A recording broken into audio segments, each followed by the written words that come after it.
All right. What is going on, everybody? Welcome back to another day of SaberSim's DFS office hours. Today is Tuesday, May 14th of 2024. Looking ahead, we have a 12-game MLB and main slate today, 2-game NBA playoff slate, 2-game NHL playoff slate. And if you guys haven't seen yet, our initial projections for the PGA Championship are up in the SaberSim app. So it should be a fun day of DFS. For those of you who are new here, welcome. My name is Andrew. I'm one of the coaches over here at SaberSim. This is a show where we go over how to use the SaberSim app, answer any and all DFS related questions. You get your questions in one of three ways here. First off, send us an email, support@sabersim.com. Second, post it live in the YouTube chat. Third way, post it in the office hours channel in our Discord server. If you're not in our Discord and want to get access to that channel, there is a link in the description of this video. You also get access to our similar channels, individual sport channels, and you get access to the rest of the SaberSim teams. Can't say enough good things about the Discord. With that said, we do this show Monday through Friday, 4 p.m. Eastern. We do the show here on Saturdays at 11 a.m. Eastern, so you can tune in and get your questions answered 6 days a week. But with that said, we're going to get the SaberSim app pulled up here, and we are going to jump right into questions. Actually, before I do that, it is Tuesday and PGA is starting here on Thursday morning. So in case you guys aren't signed up yet, make sure to get signed up for our Birdie Battle challenge here. It is a golf promotion we are doing for the summer for golf here, where the grand prize is 2 tickets to next year's Masters. Still plenty of time to qualify for our Masters free roll, as long as win awesome prizes all season long. So I dropped the link to the page here in the chat for you guys to check out, and I would highly recommend getting in on the action.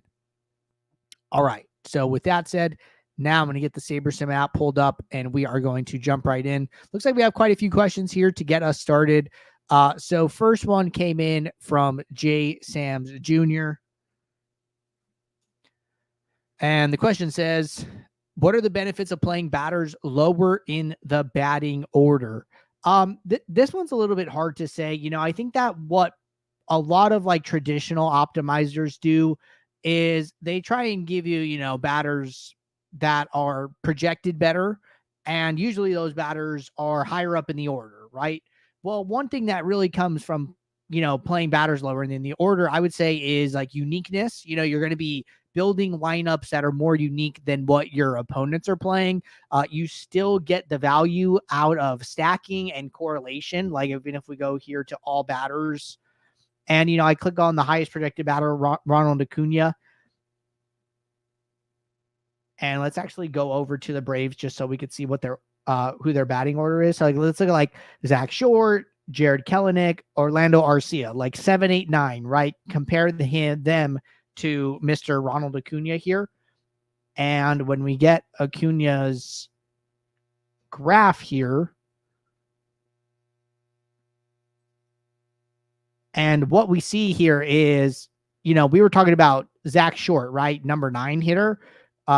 Jared Kelenic, number 8 hitter. Orlando Arcia, number 7 hitter. You know, they are like just as correlated to Acuna as Ozzy Albies, as Marcell Ozuna, guys who are batting 2nd and 3rd, right? So we see the correlation to the batters go in the positive direction of the order, and then we see it actually go, you know, the opposite way as well, because in baseball, you got to remember that, you know, points are scored a number of different ways. One of them is you score a run, right? That would be where Acuna gets on base and somebody behind him hits him in. But then also, you know, you get points for RBIs, right? So if Kelenic or Short are getting on base and then Acuna's driving him in, well, that's the same 2 points that he would also get from scoring a run. So it makes sense for that correlation to be on both sides there. So I personally think batters lower in the order go under-owned more often than not here. Like if we were to just go and look at, you know, one of the chalkiest teams on the slate, it is a 12-game slate, so I don't think anybody's going to be like incredibly high owned, but one of the highest team totals here appears to be Houston. No. I wonder if we're going to find anybody with like really high ownership today. Let's just sort by ownership. And let's go to all batters. So it looks like Cincinnati is fairly high owned here. So let's like go and look at Cincinnati, right? And we sort by order. So you can kind of see this, right? The 1, 2, 3 hitters for Cincinnati, 15% ownership, 14%, 14%.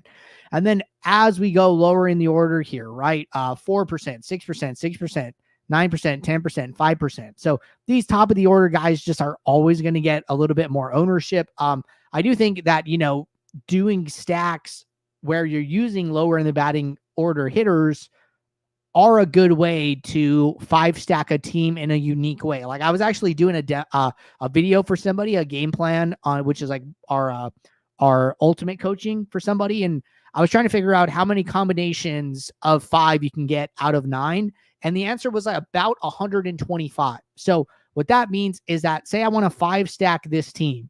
Well, there are approximately 125 different ways that I can 5-stack 9 hitters. Now, that is going to include everybody in the lineup, right? So it goes beyond like, hey, how do I just 5-stack the top 6 players? When you add in the 7 and 9 guys and you use them as equal here, well, now your number of 5-stack combinations goes way, way higher, and that allows you to be different from the other users stacking that same team if you're willing to play all positions in the order. All right. Quick one here from Sammy. Sammy said, at the start of WNBA, which would be the basic things to do using the optimizer for this 2024 season. Thanks. So in case you guys missed it, we do have the WNBA slates up in the app. You can see it as a sport in the sport drop down. If I go to all slates here, I can see that we have WNBA. We do have the slates up in the app so people can use our optimizer, but we are not going to be providing sims or projections as far as I'm aware. So as far as like strategy and like content, we're not really going to have anything along those lines. So I don't really want to speak on something I'm not super knowledgeable about, especially since we aren't supporting it. So don't have a ton of thoughts on WNBA strategy, unfortunately. All right. Question here from Lopez. Best way to fade top owned stacks and pitchers.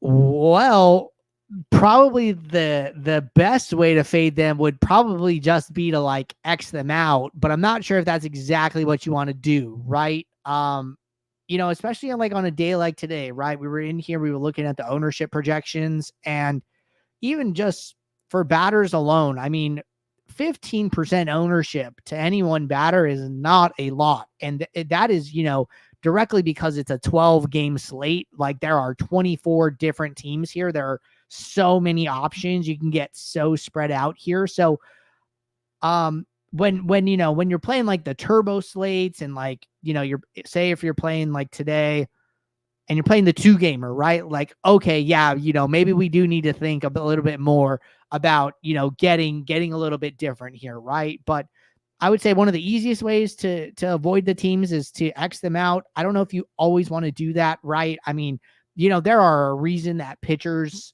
come in with like a lot more concentrated ownership. And that's because when you click on them, you're going to see that, their most likely outcomes are often their average projection. And it looks a lot more like a normal distribution compared to a batter, right? So I would say that, you could mess around with your sorting metrics too. Like I see that you're on the ultimate plan. So like if you're using contest sims, use ROI instead of risk adjusted ROI. ROI lineups are going to be even higher leveraged than risk adjusted ROI lineups. So like that's one way to do it.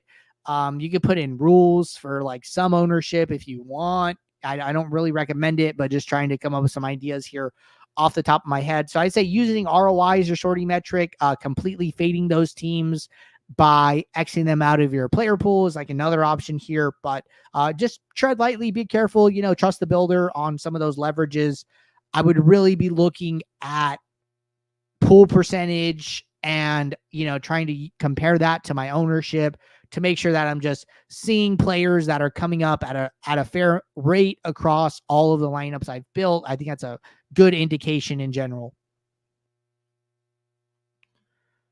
All right. Next question here. if I'm sorting, what are the advantages of ceiling versus SaberScore? Are there any at all? Okay, good question. Let's run some lineups here really quickly. So I'm just going to build 500 lineups.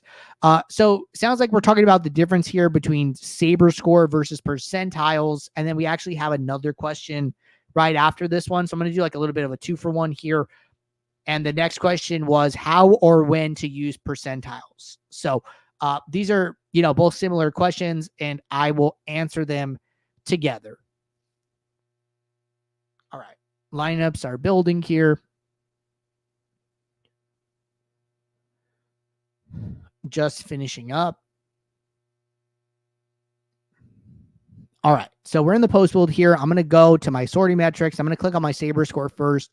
You can always see what the SaberScore formula is by hovering over a SaberScore and clicking on the eye icon.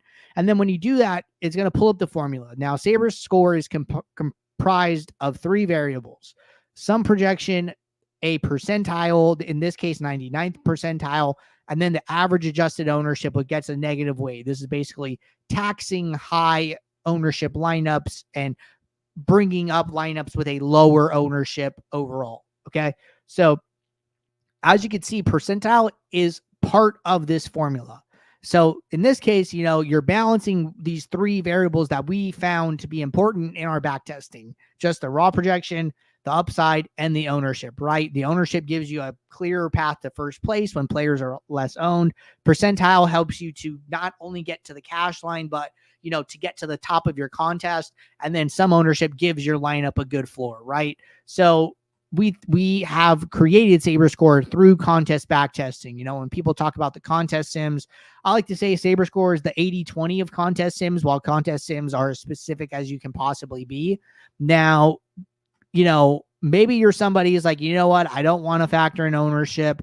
I don't care about caching. I don't care about, the average projection of my lineups. I just want to focus on upside and upside alone. Well, then I would suggest going and using a percentile where that is your only focus is the upside of the lineup. But if I had to compare the two, I would say SaberScore is better than percentiles just because it takes into account those additional variables. But that would be a reason to use it. All right, jumping over to the YouTube chat. Next question, can you tell us some custom sorting metrics for NBA and NHL?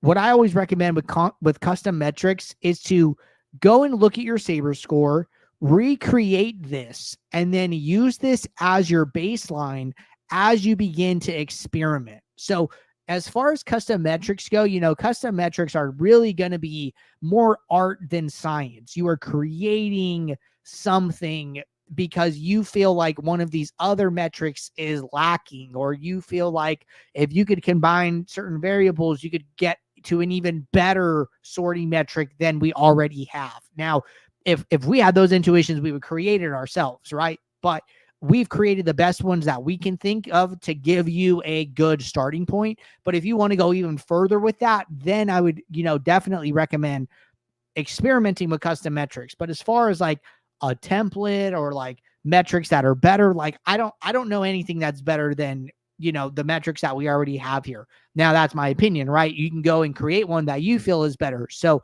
what I would do is start with SaberScore, adjust the weights, add variables, subtract variables, replace variables, and just see if those lineups that start to come to the top of your pool are passing the eye test for you.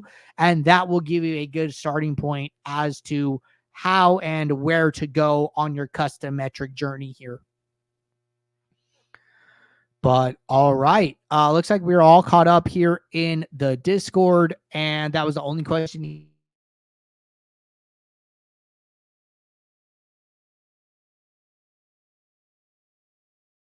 For our next show. So until then, everybody, take care. Good luck. I'll see you all. Thanks. Bye.